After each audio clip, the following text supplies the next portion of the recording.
Bismillahirrahmanirrahim. Assalamualaikum warahmatullahi wabarakatuh. A'udzubillahi minasyaitonirrajim. Bismillahirrahmanirrahim. Alhamdulillahirabbil alamin. Wassalatu wassalamu ala asyrafil anbiya'i wal mursalin wa ala alihi wa sahbihi rabbi shrah li sadri wa yassir li amri wahlul 'uqdatam min lisani yafqahu qawli. Rabbana ya Allah zidna ilman nafi'an warzuqna fahma wa rahmatika ya arhamar rahimin. Anak-anak Ustaz yang saya sayangi, harapan bangsa, negara, dan umat Islam dan terkhusus pada kita masing-masing. Pertama sekali mari kita mengucapkan puji dan syukur kehadirat Allah SWT karena berkat rahmat taufik hidayah, mudah-mudahan kita dapat bertemu kembali dalam pembelajaran yang pertemuan ke-10 ini. Kemudian salawat dan salam kepada Nabi SAW yang terhadap syafaat dan terutama di akhir amin rabbal alamin. Baiklah sekalian yang Ustaz sayangin, Ustaz tetap mengingatkan kita semua agar kiranya senantiasa tetap menjaga protokol kesehatan, yakni mencuci tangan, memakai masker, dan menjaga jarak. Dan yang tak kalah pentingnya adalah senantiasa membacakan doa yang sudah kita biasakan di al-azhar ini, yakni a'udzubillahi minasyaitonirrajim, bismillahirrahmanirrahim, Allahumma inna na'udzubika minal baras wal junun wal juzam wa syarri rahmatir.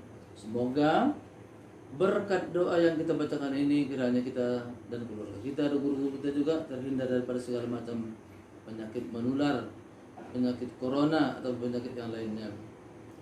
Baik sekalian, sebelum kita memulai pembelajaran di pertemuan yang ke-10 ini, mari sama-sama kita membacakan basmalah. Bismillahirrahmanirrahim. Kiranya berkat basmalah kita ucapkan dan kita bacakan tadi membawa berkah bagi kita dalam pembelajaran ini.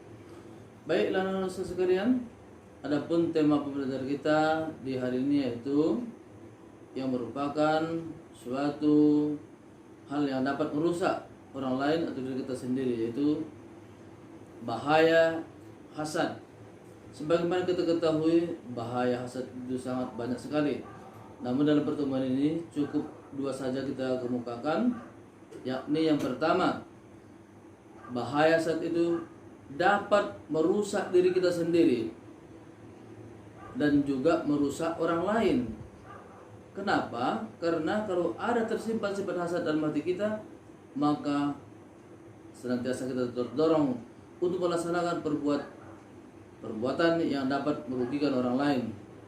Yang kedua, sifat hasad ini adalah merupakan suatu hal yang dapat menghabiskan ataupun membakar amal perbuatan kita, amal ibadah kita, sehingga pahala ibadah kita yang selama ini hilang, ya, begitu saja dikarenakan kita berbuat hasad terhadap orang lain. Untuk itu mari sama-sama kita lihat dan kita amati video pembelajaran berikut ini. Hasad memiliki banyak sekali bahaya.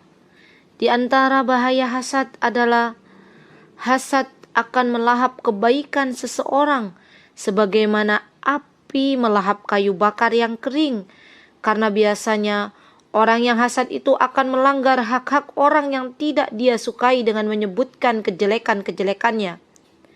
Ia berupaya agar orang lain membencinya. Ini semua adalah dosa besar yang bisa melahap habis berbagai kebaikan yang ada.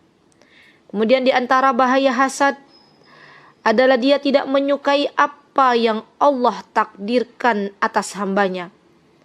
Merasa tidak suka dengan nikmat yang telah Allah berikan kepada orang lain, pada hakikatnya adalah tidak suka dengan apa yang telah Allah takdirkan dan menentang takdir Allah Subhanahu wa ta'ala. Dan di antara bahaya hasad adalah kesengsaraan yang ada di dalam hati orang yang hasad. Setiap kali dia saksikan tambahan nikmat yang didapatkan oleh orang lain, maka dadanya terasa sesak dan bersusah hati. Akan selalu dia awasi orang yang tidak dia sukai. Dan setiap kali Allah memberi limpahan nikmat kepada orang lain, maka dia berduka dan bersedih. Dan ketahuilah wahai saudariku, seberapapun besar kadar hasad seseorang, maka tidak mungkin baginya untuk menghilangkan nikmat yang telah Allah karuniakan. Jika telah disadari bahwa itu adalah suatu hal yang mustahil, mengapa masih ada hasad di dalam hati-hati kita? Saudariku yang dimuliakan oleh Allah, dan di antara bahaya hasad adalah hasad bertolak belakang dengan iman yang sempurna. Rasulullah SAW menjelaskan, kalian tidak akan beriman hingga menginginkan untuk saudaranya hal-hal yang ia inginkan untuk dirinya sendiri. Di dalam hadis ini dijelaskan bahwasanya apa yang kita inginkan untuk diri kita, sesungguhnya orang lain pun menginginkan apa yang kita inginkan. Dan di antara bahaya hasad adalah hasad penyebab sikap meremehkan nikmat yang ada. Orang yang hasad berpandangan bahwa dirinya tidak diberikan nikmat. Orang yang ia dengkilah yang mendapatkan nikmat yang lebih besar daripada nikmat yang Allah berikan kepadanya. Pada saat demikian, orang tersebut meremehkan nikmat yang ada pada dirinya dan tidak mensyukuri nikmat yang telah Allah berikan. Ketika hasad timbul, umumnya orang yang didengki itu akan dizalimi, sehingga orang yang didengki itu punya hak di akhirat untuk nanti mengambil kebaikan orang yang dengki kepadanya. Jika kebaikannya sudah habis, maka dosa orang yang didengki akan dikurangi, lalu diberikan kepada orang yang dengki. Setelah itu, orang yang dengki tersebut akan dicampakkan ke dalam neraka, wal'iyadzubillah. Demikianlah pembelajaran kita di hari ini, semoga bermakna bermanfaat bagi kita semua.